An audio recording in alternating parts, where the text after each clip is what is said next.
Uber and Lyft made a deal to raise drivers' wages, but it was another victory for big tech. Very interesting article by The Guardian. Minneapolis struck a deal with the companies, but it preserves integral parts of their model, allowing the firms to undermine the compromise later, right? So it's going to be short-term benefits, long-term pains. That's what this looks like. So let's dive straight in. Who came out ahead when the Minneapolis City Council announced a deal with Uber and Lyft to increase driver pay and improve working conditions last month? And you can't really fault the drivers. The drivers look at one thing, right? We need money. We have families. We have kids to feed. So they are thinking the cash. But when Uber and Lyft get their legal team together and you sit down and you huddle with a couple of politicians, there's a lot of other little things built into that agreement that the drivers may not have even known. And those little items might come back to bite them big time at a later date. So on May the 20th, the City Council heralded a compromise with the ride-hailing companies. Uber and Lyft would agree to an inflation-pegged wage floor matching Minnesota's minimum wage of $15 an hour after expenses. Some lawmakers have hailed this as a 20% raise for drivers. That's how it was advertised to the outside world, right? However, the deal's pay rates are lower than almost every proposal made over the past 2 years amid a bitter fight between Uber, Lyft, their drivers, and lawmakers. Drivers often arbitrarily fired, deactivated by opaque algorithms, right? And by the way, if you have ever been deactivated, simple. Go to gigrocket.com or activationhero.com, same group of paralegals, right? And get the legal appeal going and get the claim so you can get your lost earnings back. So drivers often arbitrarily fired, deactivated by opaque algorithms, are now able to appeal against dismissals. That's good. There's also funding for a non-profit driver center for driver rights education. The real gem may be the expansion of insurance coverage requirements for ride-hail drivers up to $1 million. That now includes the time immediately after ending a trip, which will help drivers with medical costs and lost wages after assaults or accidents. That's a positive, right?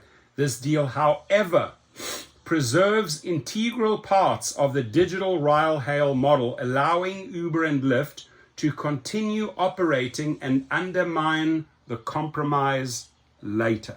So we'll see when later is. How many months? How many years? In the 2-year clash over the deal, ride-hail driver groups demonstrated, lobbied lawmakers, and even negotiated with Uber. Uber and Lyft repeatedly threatened capital strikes, promising to leave the state 3 separate times over proposed legislation. Each time the companies have drawn political blood.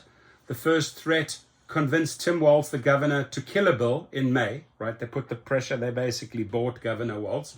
With his first veto, the second prompted Jacob Frey, they bought Jacob Frey, the Minneapolis mayor, to veto an ordinance passed by the city council in August that year. The third came after Frey again vetoed an ordinance in March, but was overridden by the city council. Thank God for that city council. Threatening capital strikes lets these firms narrow our political horizons while bolstering their own position. We debate driver pay rates that they inevitably undermine while distracted from their inordinate structural power. Cities preemptively dilute their ambitions. Customers rationalize higher prices, and drivers consign themselves to marginal improvements. So who really came out ahead? Who won this fight? A sympathetic telling holds that drivers scored an immediate victory. Drivers' wages would zero out if Uber and Lyft left the state. A deal that lets drivers working and earn better wages positions them to continue fighting for better deals.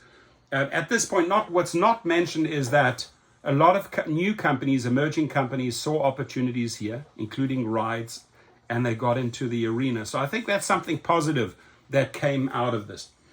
There are two key pillars of the digital ride-hail model that perpetually degrade driver working conditions. One, driver misclassification as contractors to lower labor costs.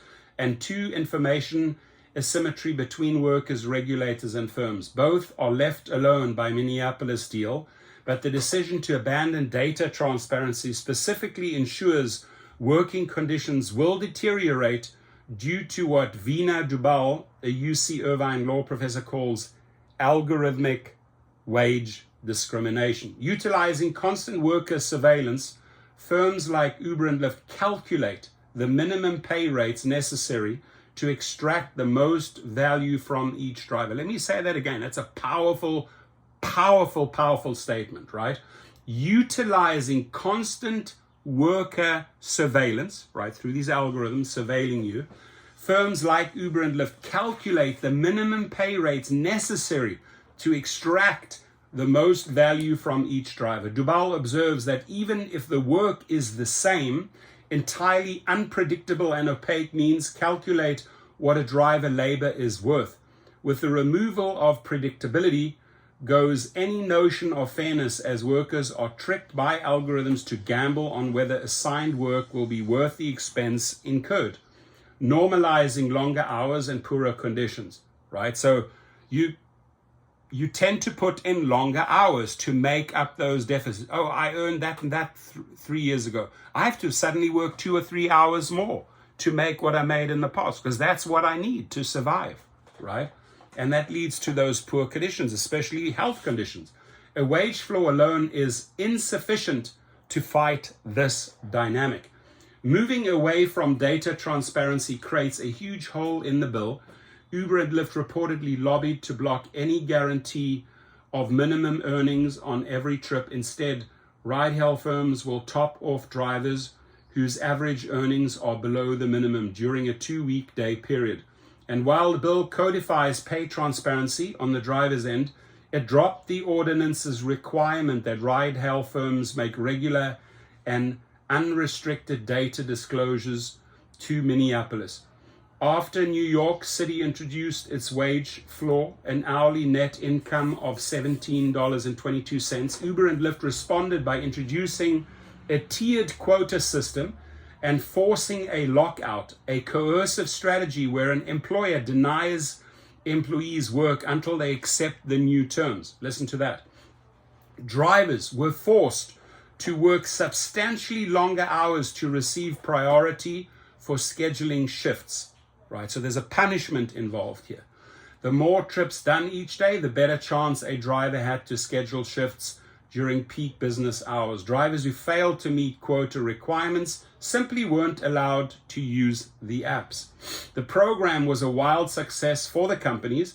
Its first phase in June 2019 to March 2020 forced 8,000 drivers off each platform thanks to intentionally deteriorated labor conditions, right? Because people just said, we're not going to put up with it.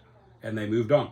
Misclassified without basic protections and managed by algorithms powered by pervasive surveillance, drivers lived in cars and pushed their bodies to the limit to eke out a living even with a wage floor. The heart of the on-demand labor model is about preserving lopsided power dynamics between these firms, passengers, drivers, and cities. Any deal that sidesteps questions of driver misclassification, data extraction, and algorithmic management is, as best, temporary. Uber and Lyft are deft at reducing debates and proposals to superficial treatments. The temptation to follow along is understandable. A recent UC Berkeley labor study found drivers in major US metro areas consistently earn starvation wages. They need relief now. And yet the success Uber and Lyft have enjoyed in dodging billions in business taxes, in reshaping labor law, and in capturing institutions meant to regulate them suggests the companies will always find a workaround. We've been led to believe there is no alternative, that policy proposals, municipal or state-owned ride-hail, expanded public transit will fall short. In reality, It is the digital ride-hail model that is fundamentally broken. It is inefficient and expensive, exploitative and discriminatory. It does not work with a deregulated market, exorbitant investor subsidies, and an expansive political machine to protect it. Very well said.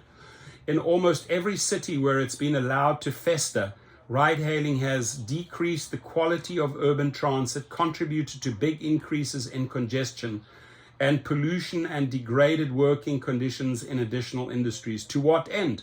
The empowerment of saboteurs who pocket billions while offloading every possible cost onto the public. And at this point, I'm just going to put this here, glitches, right? Glitches in the driver pay. Check that out. You can get the shirt below. Oh, there's a glitch. Just found another way of making more money to add to our billions, right? So somewhere else, there will certainly be another capital strike. Ride-hailing robs drivers of dignity by misclassifying and exploiting them until they fight back. We are fighting back in 2024. Next time, will it end with another compromise that leaves the core of this strategy unperturbed? Or will we finally reject the Faustian bargain and risk something new at the expense of the parasitic corporations holding countless cities, passengers, and drivers hostage, right? The parasitic corporations holding countless cities, passengers, and drivers hostage. Great article, my friends. Please comment, please share. Please share, please share. Get it out there.